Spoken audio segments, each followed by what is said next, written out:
Movie Wars.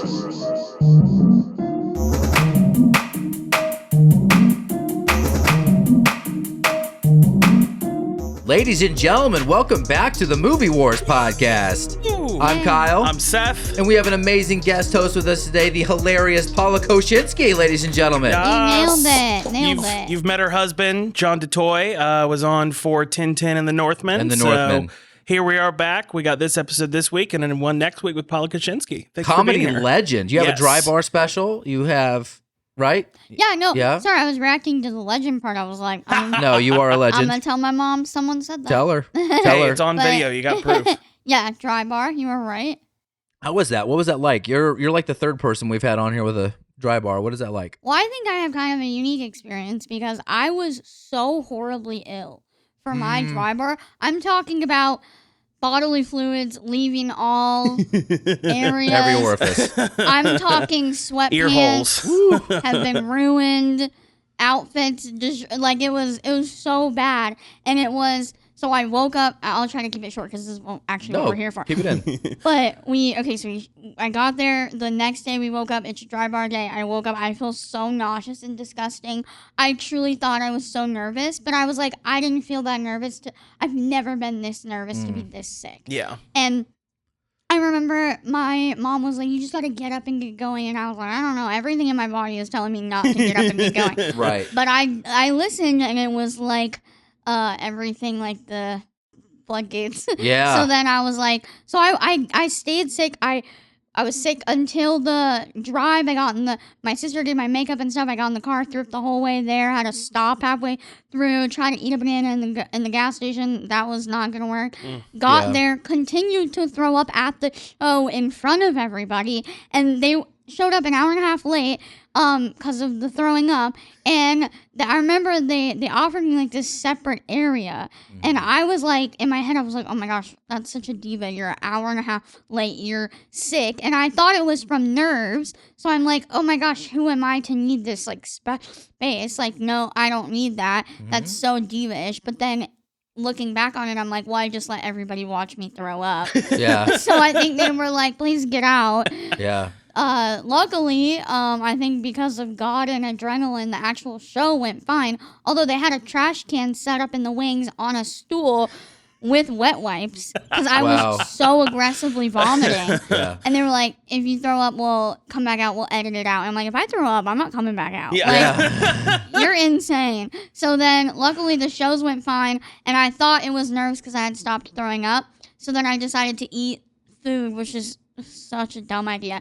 And then I went home and proceeded to throw up in my bed sheets. Oh my gosh. Wow. So this wasn't a dry bar special. This was a wet wipe special. It was so bad. I remember like they take you around to get all your stuff, and I'm holding a trash can. And for pictures, I'm like this, and then they're like posing. I was like, and go back into my trash can. It was like unfortunately the worst day. Like I said, legend. Legendary. Legend. Who carries their trash can around for the photo shoot of their special? Yeah. I love that. Shout out to Dry Bar for not being like, go home, like, or like, please, we don't want you here. Like, they got me gummy bears. I was like, because like something sad, just to get the taste out of your mouth. Yeah. I was like, these people were saints. Yeah. Well, they could have been complete bigots and be like, we don't do specials for vomiters. And I would have been like, I understand. I didn't want to be there either, but We don't tolerate vomiting. yeah, No. I would have canceled if it wasn't for John to be like, you're not canceling. I was like, all right. We've spent too much money for you to Yeah, I cancel. was You're like- doing I this. was like, my body has canceled, so but it was totally worth it. We're glad you survived and Thank put out you. a heck of a special and you're here today. Thank you. Yeah, I'm excited. Here, she's excited to talk about The Sandlot. A movie I had not seen until 2 days ago. Wow. Which for Yeah. a movie person, that's crazy. There's plenty of gaps, and a lot of times it's just because like I missed it when it came out, and then just haven't had a reason to watch it until this podcast. So here we are. Right. Alright, Yeah, alright. there was a couple years of my life, especially when I moved to Nashville. I didn't have internet. I slept on a futon. I didn't have a TV. There you go. I completely was unaware of anything other than guitar gigs. Yeah. I was like, I will play guitar. I don't know who's in office. I don't know. I had a flip phone. It was Nixon. It was Nixon. It was Nixon. Yeah. This was Nixon. Because you're old. Yep, and remember when they assassinated Nixon, and we thought it was the guy in Pennsylvania? Oh, wait, I'm mixing up my thing. You are absolutely mixing up people. Who are you talking about? Did you mean Kennedy or Reagan? I was purposely joking. Yeah, sorry. Yeah, I was scrambling my history because I was so in my cave. But no, yeah. You're a very good actor. Thank you. You heard it here. Now I'm the legend. Somebody give me a trash can. I gotta puke. There we go. But yeah, I understand what you're saying. Like there was a phase of my life where literally everything passed me by. Yeah. Even movies, and I was a movie like fan. Also, this movie came out the year I was born. So yeah, youngin. Yeah, I went into this movie. Sometimes I get confrontational when I rewatch a movie. I'm like, I'm gonna go back and I'm gonna hate this. Yeah. I loved it growing up, but I'm ready to hate on this movie. There's no way this movie held up. I'm crying at the end. Yeah. It like rattled my cage. Yeah. And what I love about this movie, and I think maybe the nuance I didn't pick up on when I was young, was they did a really good job building up this almost mystical thing around these kids, around the dog, and around Benny. Benny's almost this, if you really look at the film, the subtext, he is almost this mystical type of figure. Absolutely. Yeah. And I he's love the that. leader of the gang. And I love it. Yeah. He's a real calming presence. Yes. I think every show or TV show that you like, it's like you have that one person that you kind of rely on to be solid. Yeah. Yeah, that's a great point. And as a parent, you know, and you guys don't have kids, but I'm going to, again, sound old. I have 4 kids. And one thing that's very specific to my generation of parents is this view and this argument over helicopter parenting. Yeah. Jonathan Haidt, I recommend this for anybody, even if you don't have kids. The Anxious Generation, incredible book. It's about the impact of technology and social media on development, right, of kids. And it's an incredible book, but there is this like battle. And you watch this movie, and although it glorifies the good of it, but there was this period, and I grew up in this too, where my parents, they didn't care because they were alcoholics. But even if they were sober, like they just didn't know where I was 98% of the time. Yeah. Right. And this really glorifies the time. And for a lot of parents, they would watch this and they just could not imagine raising their children this way. Right. Oh, yeah. I mean, even when I was homeschooled, like we still, kind of did the same thing. Like we would just roam all over the neighborhood. Yeah. And it was just like, be back before, or at least in the cul-de-sac by the time it's sundown. Yeah. And if you see a white van, just run. Yeah. Yeah. Don't take candy from strangers. Yes. My mom has that similar like childhood experience, and then my mom's a little bit of a worrier, so we didn't really have that. But she wasn't like a helicopter parent, but that was her experience. Sure. Too, just running around. Yeah, it's hard, right? I mean, and my kids they're latchkey kids in a lot of ways. I mean, they literally just, my son, my oldest, just leaves the house, and I'm like, oh, I wonder if he's okay. He's probably fine. Armed robbery, 11-year-old robs elderly man at Sonic. And so it was really fun to relate to this as a parent, and maybe having a little more awareness of this mythical. And man, this is I do have a question about that. I'm going to save it for the question because this is a really good conversation piece. But before we get to it, maybe you hit the ball in the wrong place, and you got to go get it. And the only way you're going to get that ball, is you're going to share Movie Wars. Yeah, or wrestle a dog. Yeah, and once you get it, you're going to become a helicopter parent, and you're going to protect the Movie Wars podcast. You're going to share it, but you're going to keep it. You're going to share it, but you're going to keep it. Share Movie Wars with a friend. Or else. Share. Or else. Sharing is caring. Grab your trash can, walk around, tell a joke, puke, deliver an amazing special, baby. There we go. I got to say, as someone who didn't grow up with this movie, I was worried that it was just going to be the hype of all my friends who were like, oh, I love that movie. It's great. Yeah. Because they saw it as kids. I was shocked. I think it dragged in like 2 places. Mm-hmm. Like there was a couple of sequences I was like, all right, this is going on a little long. It does drag. Okay. The dog stuff drags a little bit. A little bit. But even then, it's like, I don't know. There was, for the most part, it really does tell such a great story. And what an interesting time in film. Because I feel like the 90s, very specifically, up until Robert Rodriguez put out the 3 Spy Kids movies in the early 2000s. It's like from 1990 until then, there was something where people were putting out not just family-friendly films, but family-friendly films that had such solid storytelling to them. Right. Because, I mean, you had this, you had Angels in the Outfield. I mean, you had so many kids movies coming out. The Rookie. The Rookie. Yeah, like so much coming out at that time. And it's just enough adult humor that parents would still enjoy it, but it's like definitely would have gone over my head as like a 5 to 10-year-old. Yes. I totally couldn't agree more with you. I feel like there's no movies for families. It's either just for kids or just for adults. And I promise you, there's no rom-coms anymore for anything other than rated R. A rom-com should or not... Hallmark. Or Hallmark. A good a good rom-com just doesn't need to be rated R. And anyway, that's a separate subject. But there's just nothing that everyone can sit around and watch anymore. Right. Yeah. Yeah, no, I love that point of view, and I don't love. I even when I was a kid. I mean, I'm wearing this shirt. This was my childhood movie. Yeah. Well, see, that's the thing was this didn't exist in the 80s. Yeah. Like you kind of had the family musicals of the 50s, and then the 60s, 70s, and 80s. I feel like even if there were family movies, like they weren't really in the forefront of society at that point. You had very like experimental sci-fi movies and these. Like horror movies really took off in the 70s. And it's like, this suddenly like 90s family film is its own specific genre. I feel like that didn't happen before and hasn't happened since. And I feel like there were two ways. I love what you said about horror because there were really two ways to look at it. It was like there was a handful of child stars. Yeah. And they would put them in horror movies. Yeah. You would be more likely. Corey Feldman was in Friday the 13th for the final chapter. Oh, okay. And that was one of his early debuts. And he like freaking kills Jason with a machete. Did you just say debut? Debut. Sorry. I am from Arkansas. Debut. I like that T in there. I like that T in there, baby.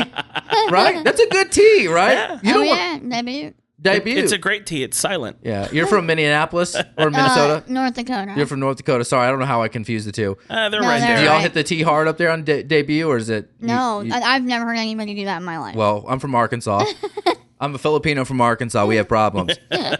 But they was doing that, but there was also it was almost like children's movies were almost exclusively relegated to animation. Yeah. Or Saturday morning. E.T. Like you had one that would shine through here and there, but Right. it wasn't like that entire decade where it was, you still had your Eyes Wide Shuts. You still had your Jurassic Parks even, but it's like every year at least 5 or 6 very solid and very well told family stories would come out. Right. What is it? Now it's hitting me. I'm thinking like they had Corey Feldman in Friday the 13th in his debut. Yeah. One of his debuts. Sean Astin was in The Goonies. Yep. and Corey Feldman. And Oh my Corey Feldman gosh. and Josh Brolin. I have to tell you guys, okay, this movie, The Goonies, and Little Rascals, in my head, all one singular movie. Yeah.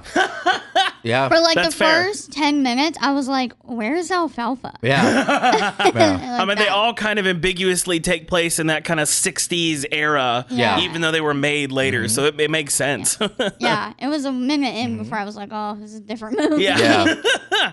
And then they put Corey Feldman and Corey, the other Corey, in Lost Boys. Oh. The 80s was all about Drew Barrymore and Firestarter, Yeah. which is when she was 11. The first time she did coke was on the set of Firestarter. Thank you, Stephen King. Wow. Like, what was the deal with putting kids in horror movies? I know we're talking about The Sandlot, but it just hit me. It's like we had children's movies that were cartoons, animation, Disney, and E.T. random, and then we just put kids in horror movies. Yeah. I mean, Silver Bullet with Fred Savage. yeah. I mean, the kids in horror movies is still a thing today. I mean, just think about Hereditary and how fucking creepy what's her name is who plays the daughter in Hereditary. Like, it just, whenever you can get a performance out of a child that is genuinely scary like that, it does add a whole other layer to a horror movie. Yeah. The questions. There's very little controversy about this movie, but if there was one, I had to dig it up. And Controversy Kyle Castro over here. gotta bring it all down. Gotta burn it down. Burn it down. The Wendy Peffercorn thing is the only thing that draws ire. How old is she supposed to be in this movie? I know. I'm like, she's 26, 25. She looks maybe 25 or 26. But I think the character is definitely supposed to be in her teens. Yeah, right. We were But literally talking about this scene on the way here. Yeah. Yeah. Yeah, little strange. Like, sometimes I look back at older movies and I'm just like, how in the hell did they get away with that? Because, I mean, there was, and I mean, I think most guys in that age always had that one older girl that they were like, oh my God, she's so beautiful. And so I feel like that kind of was that childish fantasy of like, being the 12-year-old who's able to pull the older girl, like, oh, I'm the legend now. But you look back on it, and it's like, wow, that's so creepy. Yeah. 12-year-old. Oh my gosh. Yeah. I do think one thing that I appreciated about the scene and maybe like what lessens the like obviously that's not okay. Like obviously in real life that's not okay. But if you are going to do something bad, he really did put in the sacrifice. It's true. He did fully pretend to drown. He worked for it. So it's like it's not lazy. At least he's not lazy about it. And they did get married in the end. So I mean, and have 9 children. 9 children. That's a few. That's a few children. Very productive. You're halfway there. Yeah. I'm medically unavailable at this point. But yeah, he's been to the vet. I'm on the injured reserve list. I can no longer further the species, so it's up to everyone else now. I did my job. You've had enough kids for you and me, so we're good. You are telling me, sir. So this is the other question I have. How I feel like this movie, of a lot of these movies, like I said, I didn't even like kid-oriented movies when I was a kid. Yeah. I liked violent. I was raised on action. I don't know why. Bad parents, alcoholic parents, whatever it is. But this was my childhood movie. So, but this one strikes nearly. I'll pose it as a question. Does this strike almost a perfect balance between kid and adult? Like, how does it hit both cylinders so well? I mean, it's kind of similar to like the first Toy Story movie. You go back and watch that movie. There are so many sex jokes that are so layered and innuendo that there's no way I understood them as a kid. Right. But then like you're an adult and you're like, oh, wow, he's about to call Buzz a bastard, but he doesn't want to say it because there's preschool toys around. Yeah. It's crazy. And I feel like this kind of did, I mean, it was a little more overt, I feel like, but at the same time, a lot of it was still so layered in like just kids smack talking each other. Yeah. That it does strike a very strange balance between kids enjoying it and adults enjoying it. This is the type of movie that I would watch with my dad. Yeah. Yeah. Where it's like, it's not necessarily like that. If I was going to enjoy it with someone, I would enjoy it with my dad. Yeah. Yeah. I love that whole scene where they're talking smack to each other, and then he ends it by just being like, you play baseball like a girl! And that's the one. After all the horrible insults, that was the one that rattled the cage. Like, I guess I'm surprised moment. Maybe that wouldn't be more controversial now. I mean, it's totally ridiculous if it was controversial because it's like, okay, everyone get a grip here. Yeah. But also, it takes place in the 60s. Like, calm down, people. But yeah, I remember watching that and being like, I feel like people would be mad about that. Yeah. It's funny you say that on a day where the WNBA, they're wearing shirts that say pay us what you owe us, even though it's literally been funded by the NBA and they literally lost $50 million last year. Like, if you want to be paid what you owe us some money. Like, sorry. Bill Burr on his new special just put out a bit all about that, how he's like, yeah, every study says that women are smarter, like every single one of them, and yet why aren't you running things? And he's like, because you're so busy tearing each other down. He's like, if you guys cared about the WNBA as much as you said you did, then it would be so much bigger than the regular NBA. Yeah, it's true. Yeah. And I think like women, I think we're quick to claim the smart thing. So it's like, okay, well, if you can claim that you're smarter, then you gotta have the other. You can't have your cake and eat it too. Yeah, right. I don't even think there's women's baseball. Yeah, I think it's called softball. I'm so stupid. I'm so sorry. Take that back. That was but they don't even get their own version of the sport. They get a whole other sport technically. The soft version. The soft version. Which is funny because the ball is bigger. It is. It looks dangerous and harder. Yeah, really? Than at least like the. It's not. Well, I don't know the exact measurements, but I've been hit by both. I've held a baseball, and it feels like if you were to be hit by it, it would leave more of like. A softball covers more area. So it's like, because it covers more area, the impact is more dispersed. Oh. Possibly. They both hurt like hell when I've gotten hit by them, so. Yeah. Yeah. Rando. Oh, you only have the 2 questions? I have a third one if we want to go down this route. Let's see here. Let's do it. Which kid did you relate to the most? Oh. Sorry, there's not really a girl other than Wendy Peffercorn. That's okay. I definitely do not relate to Wendy Peffercorn. I was about to say, have you been kissed, assaulted by a 10-year-old boy who looks like Steve-O? I was also not the girl that everybody was like, oh my God. Like, they were like, I think that's maybe a boy too. Oh, no. No, I was cute, but like different. Okay. Anyway. I'm just sitting here. Yeah. I'm sorry. I'm not responding. I made it weird. I'm sorry. No, you didn't make it weird. I'm just, woo! Yeah. I'm just supportive over here. Oh, man. I think, honestly, I kind of personally related to the main kid quite a bit because, like, so, granted, I didn't have, like, a stepdad situation, but I definitely grew up kind of being the loner, even though I was surrounded by siblings. Like, you were number what out of what again? 6? Number 3 out of 6. God, I thought it was 6 out of 12. No, not that many. But yeah, so I kind of related to that, where it's like even to this day, it's hard for me to make friends. So it's just like I get how you move to a new situation and you just feel like you're drowning because it's like, what do I do? Yeah. What about you? I'm bad with names, like the chubby one. Patrick Renna's Porter. Yeah, Hamilton Porter. It's not like I was a ugly kid or anything like that, but it wasn't. I feel like girls have like that coming of age where they kind of like start to feel more like hot or something, and that's where I thought Wendy Peppercorn's character symbolized. Yeah, and I was like, okay, well, I definitely don't relate to that at the when I was their age. But I kind of related to him because he seemed like he was like the fighter, but he also wasn't like cool, but he was loyal and like I feel like I feel that. Yeah. I'm like a hybrid. I was really overweight. Yeah. Up until like 5 days ago. I just recently lost my baby weight. It's very good. And not according to everyone on the internet. Yeah, the internet, that's the angle. But if you could see me standing up, boy, where this isn't compressed air, oh boy, woo, you'd lose me. If I turned to the side, woo, you'd lose me. You would think, whoa, he's like college rule paper. But I relate to that. But the thing about Renna is, and he's like this in all of his movies, he's like cool boy fat energy. Yeah. He's never like me. I was bullied for being fat. He's like, I'm fat and I'm better than you. Exactly. Yeah. I love it. He's confident. He's confident. He rocks it, right? Yeah. So I got a little bit of that. Squints because I was born with cataracts.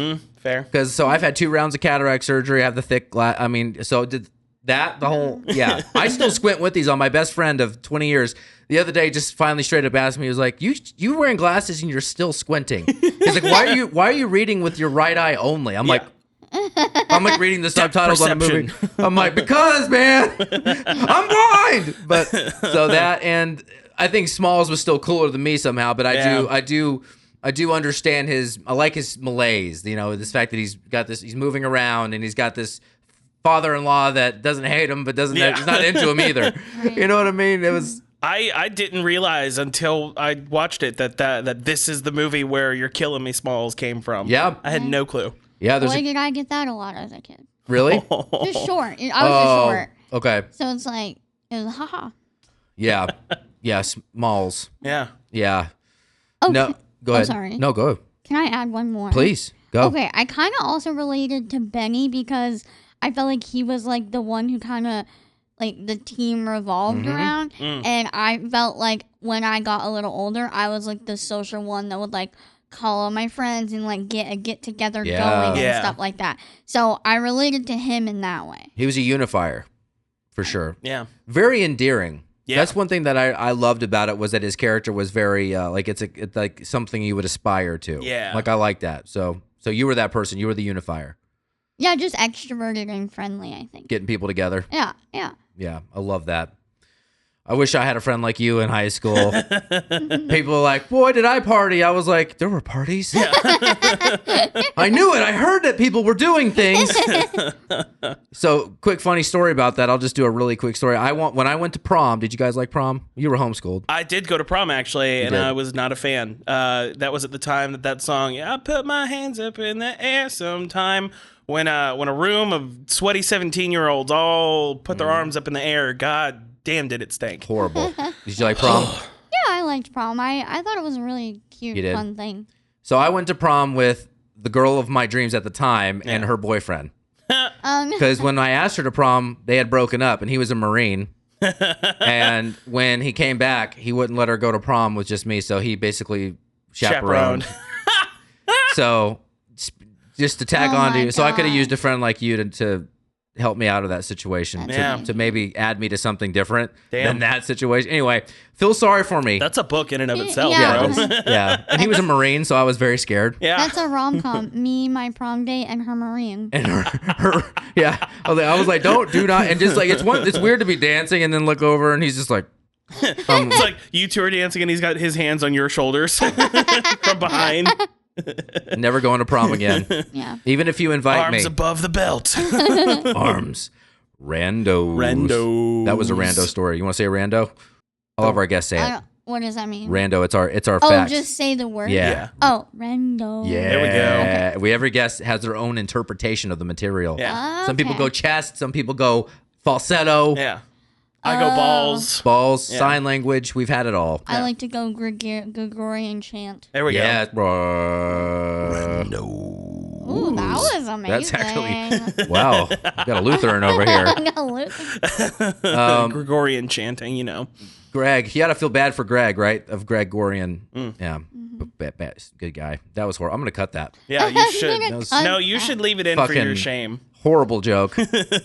Randos. All right, here we go. The kids were originally supposed to be 8 to 10.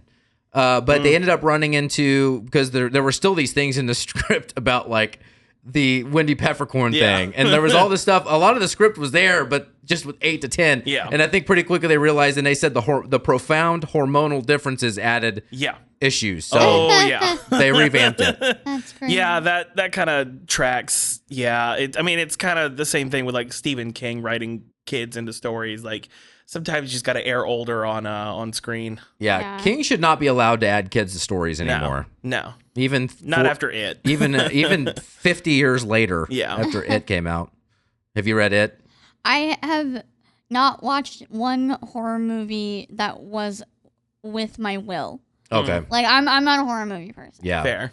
I'm like a crazy person who's like, that's gonna give me anxiety, and We should make you and Mariana watch one and then have you two just talk about it, because she is horror movies. She she loves it. Oh, that'd be fun. That'd be hilarious, because she's all about them. I used to get into like more like Criminal Minds and stuff. Oh, cool. And I remember really having struggles with like real anxiety, and then going to like a therapist, and they were like, well, I mean we could just stop doing that. And it helped a lot. Thanks. Yeah, just stop watching The Thing. Yeah. That's what you're saying? Yeah. Stop drinking 6 coffees a day and stop watching everything about how men want to kill women. Like, just calm down, y'all. Right. I was like, I think I have anxiety, and she was like, I think I would if I were you too. Like, Yeah. should cut that out. So. It's kind of like how I get hungry when I watch Silence of the Lambs. Anybody else? No. No. Never seen it. No. You know what I'm saying. Just kidding. I'm not a cannibal. I don't advocate for cannibalism. Never have. Okay, Army Hammer. Dude, Bill Maher was defending Army Hammer. He was like, he didn't eat anybody. He didn't. It was a fetish. He didn't actually eat anybody, but it's still weird. It's weird what we call a fetish these days. Yeah. You know, that's how you like tamper down. Yeah. You know. Let's normalize being normal. Yeah. Let's eat food from the store and not from your neighbor's dead body. Yes. This is crazy. So you were talking about Smalls, right? You're Killing Me, Smalls. That was ad-libbed, actually, and it was something that he just kept randomly saying, and every time he would say it, they would crack up, and they're like, we got to get it in the movie, and so they ended up, putting it in the film. That's Wow, that's awesome. It has plagued him, though, and just specifically, like, for example, in my research, apparently, like, someone would come up with him, like, the word Smalls tattooed on their inner thigh, and they like, show it to him, but everything I've read about him is that he is such a good sport that he kind of just goes with it. Fair. Because this is his character. Yeah. This is who he is. Like, one of my favorite movies of all time is Son-in-Law with Pauly Shore. It's my favorite Thanksgiving movie. Okay. Because it's actually about Thanksgiving, you know?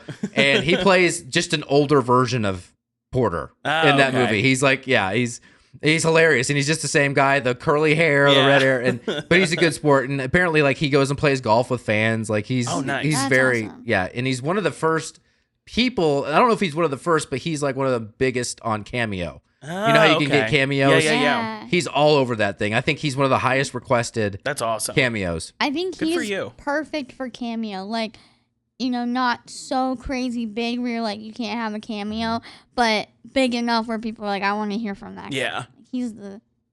I mean, when you get that famous for a role that young, I mean, it's kind of like the whole Daniel Radcliffe or Elijah Wood situation where it's like you have to either go so wacky with every single other role that you do that everyone still remembers you for the other one but still sees you as a different type of actor, or you just lean into it. And if that's what's going to make you $500,000 a year is just recording 30-second videos a few times a day, then do it. Like, whatever. Right. Yeah. I do think it's like, I really like The Office, and Rainn Wilson is like it's kind of a heartbreak for me because he seems to hate so much that people like only really know him from Dwight. And it's like, dude, I don't know what to tell you. First of all, Dwight was a great show or great character, so I don't know why you're embarrassed about it. And two, like, I haven't seen much else of what you've been doing, so like... Oh, he's done plenty of other stuff. He is a fantastic actor outside of the Office. Like, the indie movies I've seen from him are incredible. Okay. But this is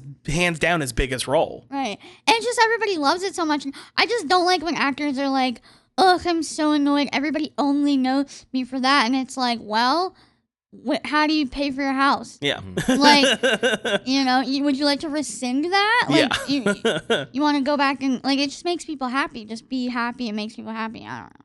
Yeah. Be grateful, Rainn Wilson. Yeah, come on. Yeah, there are, like, wonky... Yeah, like, there are just... And we talk about this a lot on the podcast, but it's sad, like, sometimes, like, either as a person...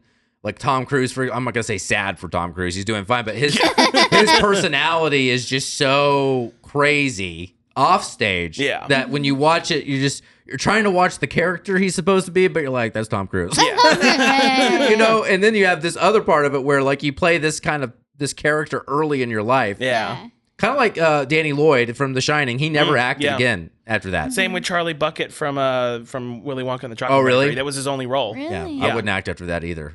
What a weird movie to be in. What a weird... Yeah, it's kind of unsettling. Apparently, this is a side topic. Apparently, Wilder was like method acting all over that movie. Oh, I'm not surprised. And apparently, it scared people. Yeah, the stories I hear from that movie. That's kind of what needed to happen. Kind of what we were talking about with Saving Private Ryan, where Steven Spielberg kept Matt Damon separate from everybody. Yeah. You have to find a way to build that tension. Yeah, especially when dealing with child actors. Yeah. Seth and I had a conversation about it one time. Oh wow, we did. Wow. She's very against it. I think it's incredible when it's done correctly. Cheating. You think it's cheating? Yeah. Because they're not acting, they're being? Yeah. Is that right? Right. It's like it's like someone who's like, I want to act like I'm in a cult, and then they go do like they're in a cult, and you're like, hey girl, you don't need to act. You're in it. You're doing it. But is it easy to be? Because they're still transforming themselves to some. I'm just being devil's advocate. Yeah, I think it is easier to be than to act. Yeah. Because you say that, but I don't see most actors spending 2 or 3 months in the streets of Brooklyn hanging out with heroin addicts to learn how to be a heroin addict for Requiem for a Dream like Jared Leto did. Right. Like, that's the same amount of work as someone who can or does switch on and off. But even then, like... 90% of the time, we don't see people rave about an acting performance where someone's just on and off whenever they're on screen. Most of those people are also just playing one character their whole career. Yeah, you're right. I think my rebuttal to that is if I spent 3 months earnestly trying to be a heroin addict, I think I could be a heroin addict. Yeah. But if I had to pretend to be a heroin addict for an hour, I think I would really struggle. So to me, it's like, that's harder. That seems harder. And probably why so many people do better when they method act, because it's like, yeah, well, if that's all you do for months at a time, it just seems like it would be... I totally agree it's a lot of work, though. Yeah. But see, my question there would be, and not a slight to you, but I don't think you could make it the 3 months pretending to be homeless. Oh, 100% I'd die. But... Because I'm like, it depends on where you put the work. And I think a lot of actors, for a movie of that gravitas, they don't want to be distracted on set. They want to be in the moment 100% of the time. So they put all of that prep work in so that, when they are on set, it's easier. But it makes things easier for everybody. Okay.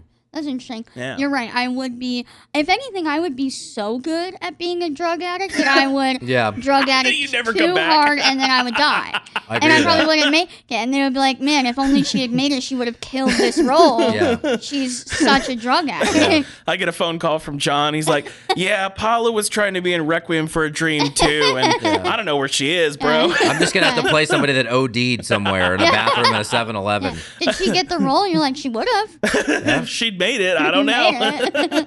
I get both sides, you know, I'm an appreciator of method acting, but other actors who don't do it, some consider it to be rude. Like, you know, well, and the worst example is Jim Carrey during Man on the Moon, where he drove an actual car through the set.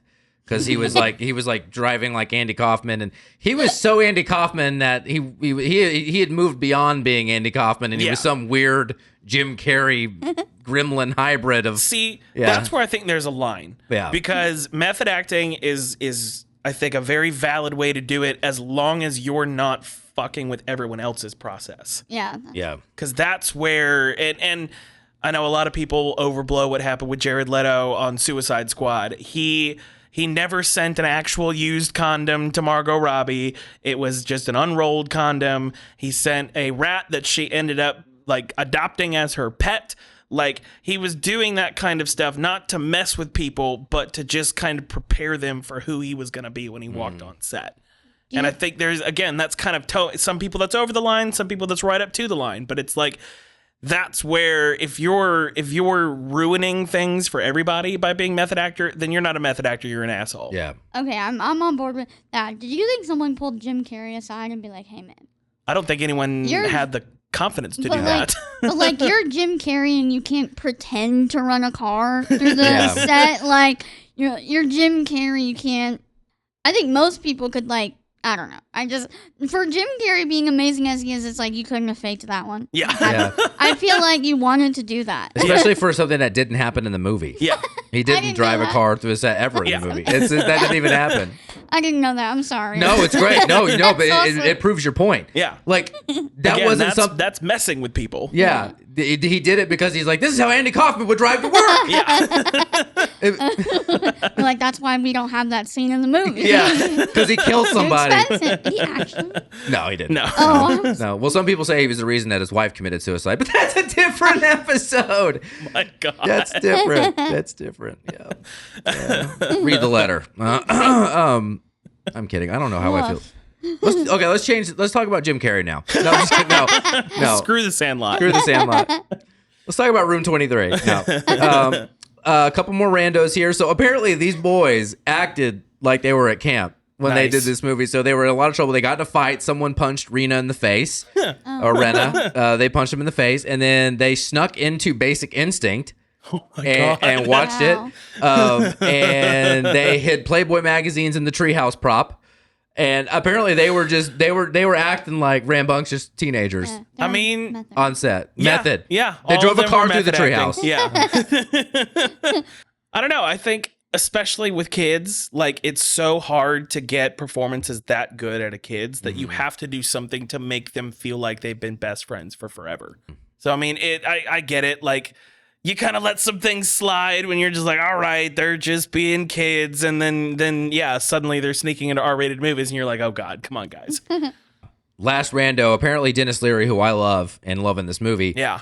Because he's a diehard sports fan from Boston, he refused. I guess like the original glove he wanted to use had something to do with the Yankees. There was like Yankee stuff they would want him to touch and handle and props. And he was like, no. So even his sports loyalties lied so deep that he only would handle things non-New York. Yeah. That's amazing. Unless it was the Babe Ruth ball. Yeah. Which usually would be annoying, but it's like I get the Boston, New York, LA. Those three cities are like diehard. Yeah, especially in the 90s. Like, that's when baseball, like, I feel like pre-60s baseball was at a real-time all-time high. And then the 90s is really when it came back. Yeah.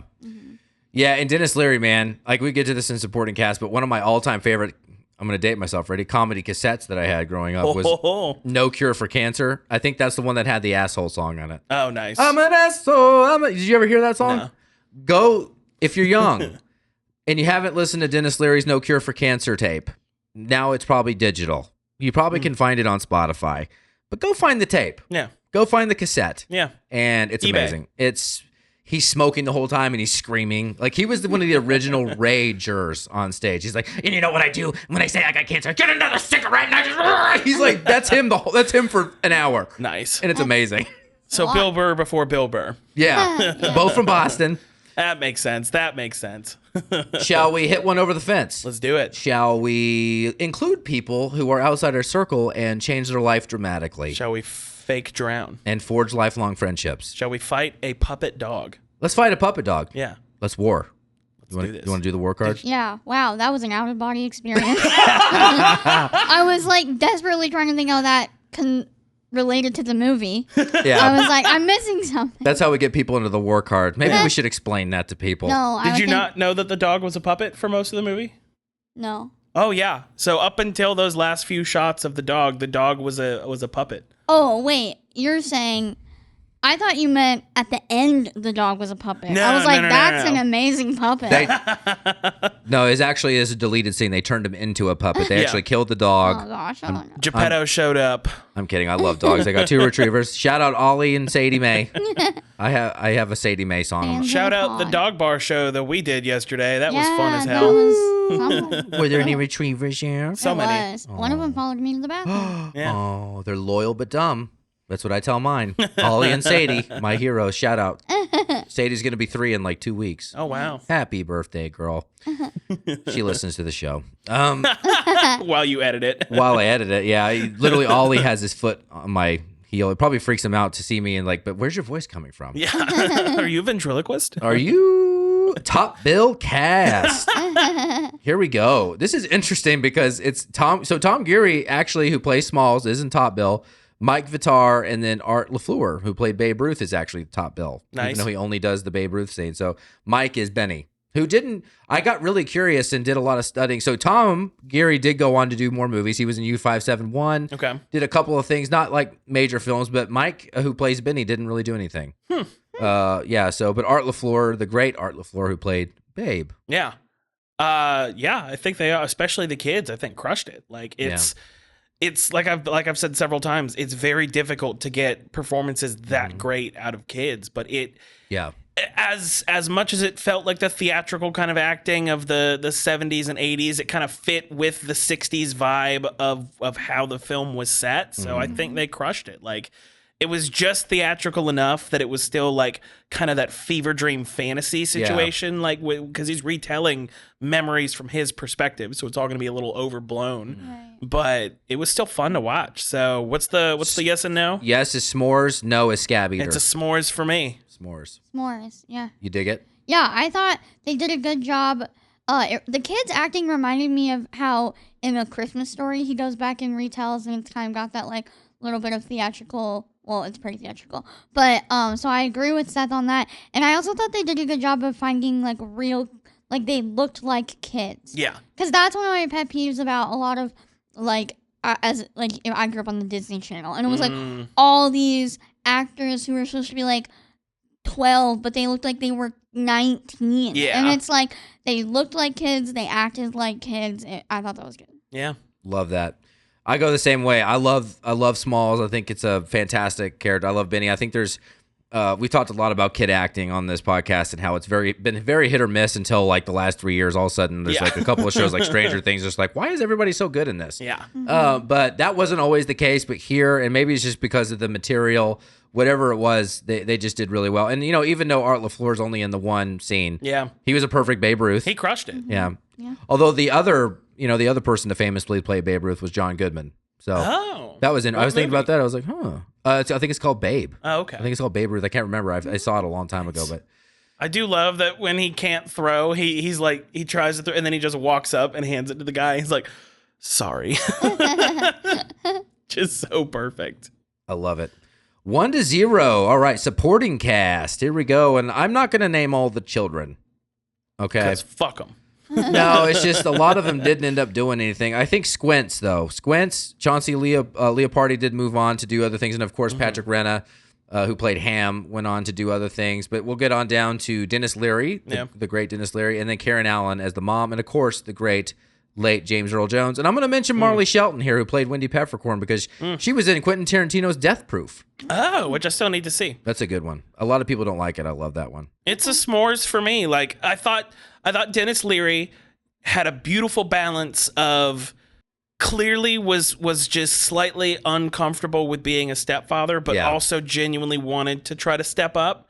And even though it took some coaxing from the mom, like I think he played that balance really well. You could tell that because a lot of times I feel like especially in movies set in the 60s and maybe even shot in the 60s, the stepfather was kind of an asshole. Yeah. And I think he just was trying, but didn't quite know what to do in those situations. So Wendy Peffercorn, I think, did a great job.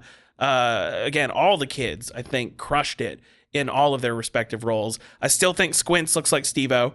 Yeah, a little bit. The whole time I was like, that's gotta be it's gotta be Steve-O. Pre-sobriety Steve-O. Yeah. Pre-sobriety. But yeah, it's a s'mores for me. I think everyone did a great job. Love it.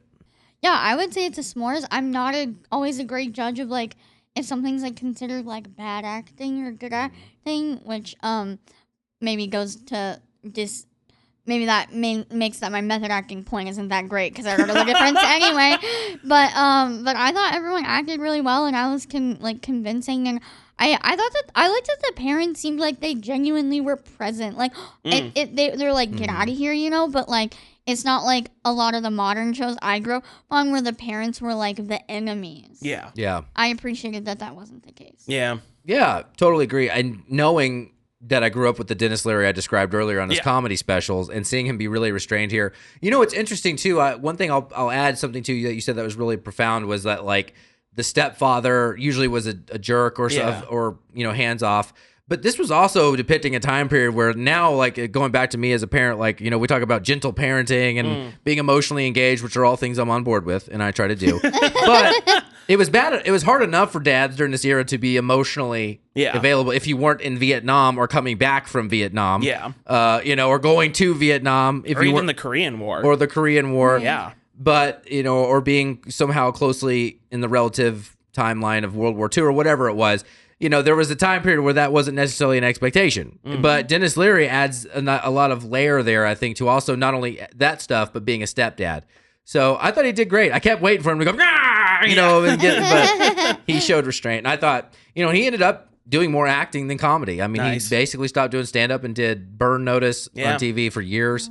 He did mostly TV. Yeah. So also, we got to talk about James Earl Jones and how freaking great he was as this character. Am I allowed to like look these up on my phone? You can. Yeah, absolutely. Because I just have like I don't actually know any of their real names. James Earl Jones was the blind guy at the end. He played Darth Vader and Mufasa. Oh, no way. Yeah. And he also did another baseball movie, Field of Dreams, with Kevin Costner. He did. Yep. Which is probably his most beloved. I'm glad you reminded me to talk about him because I feel like if a movie needs gravitas, it's like you can just depend on James Earl Jones. Absolutely. The voice. He brings a presence and he just kind of anchors everything. Yeah. He ties it all together and, you know, and they could have very easily made that a throwaway role. But then they bring him in. It's like, Yeah. And he's so good. Like just, I love how he's just casually like letting the kids realize who he is. Yeah. George? Yeah. Yeah. So good. But you dig it? I thought I did it. Awesome. We are at 2-0. Woo woo. Look at you with the spreadsheet. Spreadsheets. I know. He gets very confused without it. Oh, yeah. He'll start making up numbers and be like, we're 37 to 52. Not a numbers guy. Despite dealing with them all day, every day. Written by David Mickey Evans, who also directed it, and then Robert Gunter. And I'm trying to see what else they've written. Basically a bunch of like Sandlot prequels and stuff that never came to be. Yeah, because there are a bunch of Sandlot sequels that I know Squints was in pretty much all of them. These are all of his directors. Let me go to Gunter and see what he's done of note.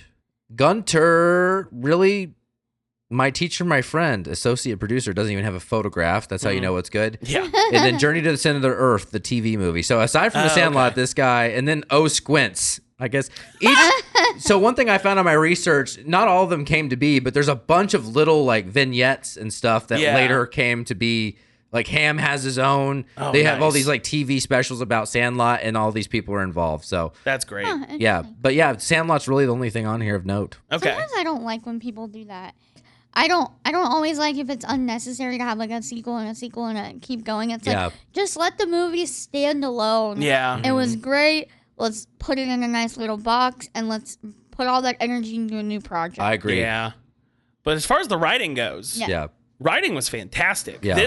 This felt like reading like a Boxcar Children book for me, or like an Encyclopedia Brown book. It had that fun, exciting, but just a little wacky at times. Like, but also you're totally viewing the entire situation through the lens of these kids, right? Especially with how menacing the dog is, and how there's like the legend behind the house behind the fence, like. It's all so overblown, but in such a fun way. It's very well written. Other than just a couple of the sequences kind of dragged a little bit, but it's like other than that, it was such a fun movie, especially as someone who didn't grow up with it. So this is a s'mores for me. It was fantastically written. Love it. Yeah, I would give it a s'mores too. Although I noticed, like, just in general through both of the movies that we watched, I can't tell if. Obviously our attention span has gone worse. So I can't tell if it was that the writing, like, made it too long or if I've just grown up in a very, like, world and now anything that requires any level of, like, downtime is not good enough. You know what I mean? Yeah. So when I would catch myself being like, this is long, I would be like, maybe my attention span shot. Yeah.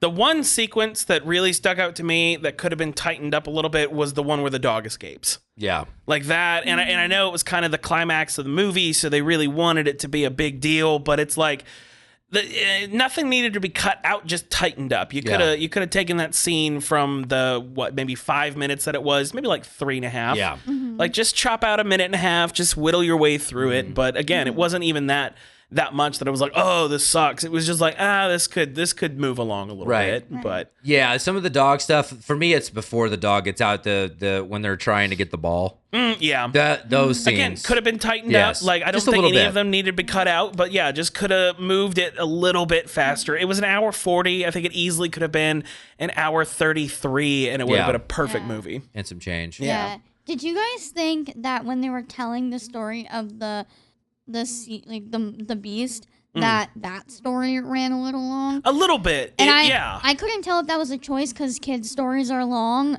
or if it was just like how that was. But I was like, man, it feels like they're taking a long time to say that they don't know what's going on back there. You know, I could see a legitimate artistic argument be made for that's why that particular sequence was that way. So I think, I could buy it. Again, same with all the other little things. Like, just a little tightening, and I would have zero issues with the movie, but even this was not big enough for me to have an issue with it. Yeah, I'll save some. I have some comments on that, but I'll save for the what's in front of us category because I actually think it was intentional. But I go s'mores as well, and the reason I like it is, first of all, kids are only legally allowed to film so many hours a day or so many minutes a day. And then they have to like go do school. Like there's all these legal requirements around casting children. It's like I think they get an hour before for makeup and then 8 hours on set, no more, no less. And that's whether or not they're in front of the camera. They're just there. They can only be there for 8 hours and then like 30 minutes to an hour to take off makeup. And then they have frequent breaks. Yeah. And it used to be more stringent. Oh, yeah. Yeah. And so the reason I point that out is like they had to write dialogue that these kids could deliver. So and they did it in a great way. What was written for them was fantastic. Yeah. It was almost like they knew the perfect mix of we're only going to have this much availability. We can only film with kids this much. Yeah. We got to write something funny, interesting with gravitas. And they just nailed it. Yeah, absolutely. I think the writing is a big part of the reason why you can watch this as a 10-year-old and a 40-year-old and it resonates. Yeah. Right. Yeah. So huge s'mores. Yeah. 3-0. We are getting the ball from the fenced area here. Directing guy with 3 names. I keep forgetting his name because he didn't really do a lot of other things. David Mickey Evans. Yeah. Director. And he did do one other thing of note. Radio Flyer and Ed. Okay. Oh, he wrote Ed. Yeah. Radio. Oh, he's uncredited on Radio Flyer. He was uncredited on the thing that you haven't heard of. Amazing. But Radio Flyer was a kid. You'd probably recognize the poster, but yeah. It had Lorraine Bracco, John Hurd, and Adam Baldwin. Oh, okay. I remember that from when I was a kid. It wasn't very good. This is a s'mores for me. I think it's already hard enough to deal with child actors in general, and then on top of that, the entire main cast is nothing but kids. I'd say probably 80% of the movie is just the kids. Yeah. No one else is interacting with them, especially adults. Yeah. So to be able, do you have any idea how long the schedule was? Like how long they shot? 42 days. 42 days. Holy crap. Okay, that's even more insane. Yeah. Because dealing with kids, having the SAG requirements of how you can deal with kids on set, like that's incredible. The fact that this fell together so well, Right. just speaks volumes. It's sad that he didn't direct anything after this, like really of note, because this would have been incredible to start. And the IMDb cast page only has 38 names on it. Wow. So it's pretty slim. Yeah. Yeah. But s'mores, it's fantastic. Yeah, I thought it was good. What I was really impressed about was not only the kid stuff that I didn't think about that as much in the moment, but like the set is like pretty unassuming. I mean, it's a Sandlot. Yeah. And so I think that whenever a director can take a really blah area and make it interesting, and you spend so much of the movie like in that space. Yeah. And I think it's so easy for it to get like boring because I mean it's a bunch of kids on a lot. Yeah. But they were able to make it stay interesting, and so I really appreciated that. Yeah. Love it. Yeah, a lot of great choices here. Agree with everything you said about it just being a bunch of kids. Then you add the other kids' baseball team. Yeah. The adversarial team. More kids. That was such a good scene, that baseball game. It was. Where he And keeps talking smack Yeah. at the plate, and he's just like, what? We're just having a conversation. And the ringleader of that team Yeah. was really good. The aggression at which he was insulting But was also very the impressive. perfect little pansy. Yes. Yeah. Yeah. I saw a comment that was like, I love how when he was like, you're playing like a girl, none of his teammates backed him up. Yeah. Yeah. And I thought that I was like, that's a great comment, and it's a good writing/directing choice to be like, well, Yeah. Absolutely. we know Yeah. that. Yeah, he just did a great job. There's not a lot of set pieces. There's not a lot of sets. It's a house. It's, the pool, the Sandlot, the occasional maybe inside of a building, but there's not a lot of sets happening, not a lot of locations. Yeah.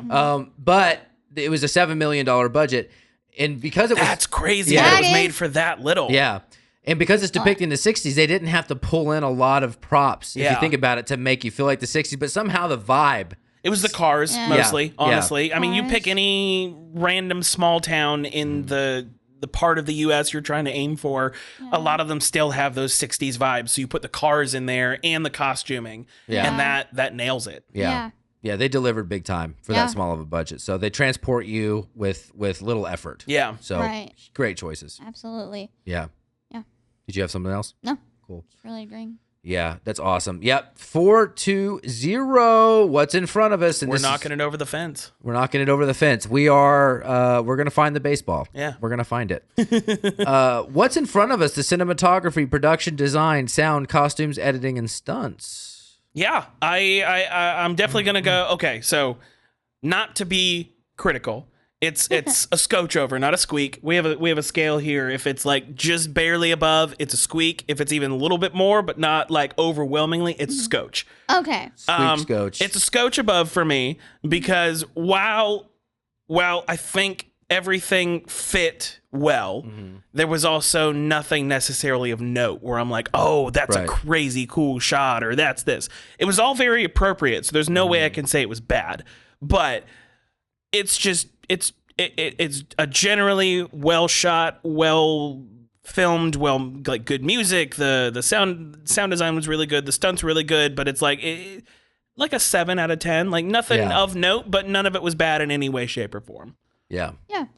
I would agree, and I almost think that makes it even better because so often I think in more modern movies it's always like, let's be crazy. Yeah. Right. And they stuck really to what they were doing, which is we're just trying to make a family movie. We're trying to keep it simple. Yeah. It's a group of kids playing baseball. We don't need to do anything crazy. Yeah. So the lack of craziness, I think, just made the story all the more believable. Agreed. And like I said, it all fit. Like nothing took me out of it, but also none of it was just like, even, and I'm not even saying like crazy shots, but there are just every now and then someone, and we'll talk about this next week with Do the Right Thing, but every now and then there's just a shot that is so to your brain simple, but then you start picking through it and you're like, oh, there's so much that was like, so much thought that was put into what's on screen and how the camera is framed up. But I never really got a ton of that from this. The world felt lived in. The world felt like a real place. But yeah, there was nothing that ever made me go, oh, that was really creative. Yeah. Oh, I agree. Yeah, and I think it's a very simple film. There's not a lot of innovation happening, but I did think this too. The reason I give it a pretty solid s'mores is because even though it's funny, baseball is like the feature of this movie in a lot of ways, but I don't necessarily think of it as a baseball movie, which is funny because it's about this group and the friendships, but it is filmed in the spirit of older baseball films. So when I watch it, Field of Dreams, The Natural, like I'm actually resonating with those films as I'm watching it, and those are pretty straight on films. Like the miracles are happening in the dynamics of the characters and the heroic arcs, not necessarily in the cinematography or the filming, although The Natural does have a couple of legendary, Caleb Deschanel's cinematography. But that being said, I think it is filmed in the spirit of a traditional baseball movie in a lot of ways. So I think it's pretty straightforward and simple in that way. And I think they execute pretty well. So like Absolutely. you said, there wasn't innovation. It wasn't like, whoa. But, for the story they were telling, it nailed fit. It worked. Yeah. So. And I wanted to say too, oh shoot, never mind, I just forgot. Oh, it's all good. That you hate it. Never mind, it's all scabs. And now I remember. Well, if it comes back to you, let me know. Okay, sounds good. We'll get it in there. 5-0, and now we're into our homemade categories here. I called this one Kidding Around. We talk a lot about kid actors here. We've covered a few. We've got Danny Lloyd in The Shining. We all know about Stranger Things, which we haven't covered, but that's kind of the new standard, right? Yeah. How do we feel about this as just like kids in movies? Like, yeah, this top 10 kid performances. Like I've said many times today, like none of it felt crazy over the top. None of the kids felt like they were trying too hard.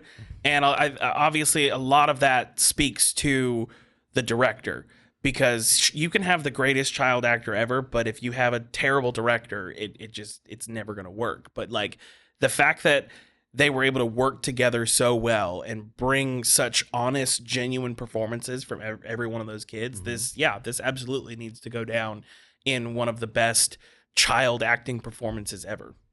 Cool. I would say it's like a classic. To me, it's like, it's not like a movie that I would like, oh my gosh, I'm obsessed with this movie. Yeah. But you turn it on and you're like, yeah, it's just a good, solid movie. You can show it to anyone. So I don't know if are you supposed to rank it between 0 and 5? Oh no, you just say either yes or no. S'mores, do you think it's a good kid oh, movie? Yeah, I think it's a great kid movie. Yeah. I agree. And I'm so go ahead. Oh, I remembered what I was gonna say. Sorry, really fast. It really reminds me of how I felt when I watched The Bears for the first time. Like the movie. I think it's called The Bear. It's the little kid and then the drunk coach. I haven't heard of this movie. No, you guys have to have heard of this movie. The Bear. Bear. Hang on. Bad News Bears. Oh, Bad News sorry. Bears. Yeah, I yeah. haven't seen it, but I've heard of it. Yeah, Sorry, yeah. yeah. Okay, like this reminds me so much of that movie where it's just like. I mean, I guess I don't know. I don't know if you consider the Bad News Bears a kids movie. It's pretty crass, but to my dad, it was a kids movie. We liked it. We watched it. Yeah, like what was a kids movie before the Industrial Revolution? It's like the kid got his hand cut off by the canning machine. Yeah. Don't pay him. He's worthless to us now. Pre-Industrial Revolution jokes always kill. I have 12 minutes of material on that. There you go. I'm just kidding. I don't. Actually, I did have a Pre-Industrial Revolution bit, though, years ago. I'm not going to talk about it now. I don't know. It was one of those that I held on to. Yeah. And no one liked it but me. You ever have those? Where I like this bit, but no one laughs? Yeah. Yeah. That's I kind of tend to get rid of those. No. See, I love those. That's my whole... I got quite a few. Yeah, it's like half my set. It's like, this one's for me, y'all. This entire set is just for me. I don't care about you guys. I was this close yesterday to just looking at everyone and being like, y'all, I'm just here for the dogs. This is not for you guys. So I'm just going to perform the dogs and then just be like, arf, arf, arf, arf, arf, arf. How about them bones? That's awesome. Yeah. Yeah, I think I get easily irritated by bad kid acting. Yeah. Like any movie. Like that's why I know this is a repeat thing I say, but that's why I'm so blown away by Stranger Things. Like I do not like that show. Yeah. But the kids are so good. Yeah. Like literally every single one of them can act their asses off. Yeah. And now they're all like getting big roles. Yeah. Like what's the redhead's name? She was in The Whale with Brendan Fraser. Max. She plays Max in the show. Sadie Sink. Yeah. She's getting booked everywhere. Like these kids they're legitimate. I think she's going to be in the next Spider-Man movie. Oh really? Yeah. I just hope they stave off the cocaine. Yeah, Like, seriously. Like Drew Barrymore. It is truly hard to, like, when you see a really good kid movie, like, nowadays, where you're like, gosh, I almost don't want it. Like, you just feel like it's such an inhospitable industry for kids. Yeah. It's hard to like it. It seems to be getting better, though. Like, I think you have Timothy Chalamet seems to be a pretty freaking normal dude for how crazy his life has been. Gosling. Same with Tom Holland, same with Zendaya. Like, they all seem to be handling fame really well. Gosling's doing okay. Yeah. He got in a fight, but, you know. It happens. Ryan Gosling? Yeah. Yeah, he's killing it. He was a Disney child. But yeah, I get so easily irritated by them, and like even like Haley Joel Osment, like people love The Sixth Sense. I was just like, dude, I can't get over this kid's haircut. Yeah, you know, he just had the worst haircut. I still haven't seen that, and I kind of feel like it's not worth it at this point because I know the ending. I think you would have watched it then and been like everyone else and been like, whoa. But now you'd be like, I don't like the haircut. Yeah, I don't like the haircut. Pre-industrial revolution haircut. Going back to the old trusty joke here. But yeah, I give it a 1. And this is like a resounding like s'mores because I'm like, I can't believe even going to be, I'm almost 40 and this just blows my mind still, these kids. So every single one of them, not a single one of them drops the ball. The in the yard, 6-0, and that's our last category. I couldn't even think of a good name for this one. How does it hold up? How about Steady She Blows? How about that? For a kids movie, perfect. Yeah, perfect. Steady She Blows. There we go. How did this hold up though? They're not just from from like the fact that it was made, so long ago, but also just some of the themes and things like that. How do you think it holds up today?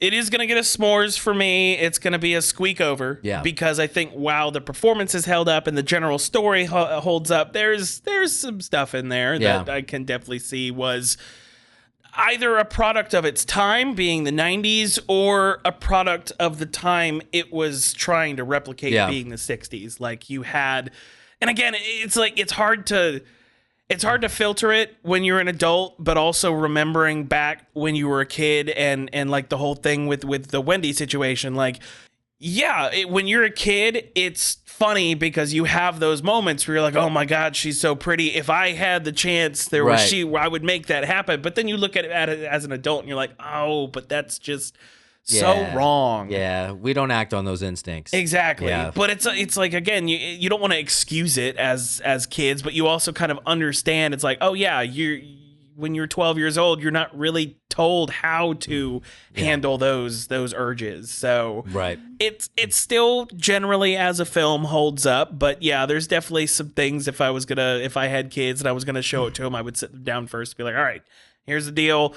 We don't touch people without them saying you can. We don't kiss people without you saying they can. Like, So it's still good, but there's some parental guidance needed before watching this movie. True.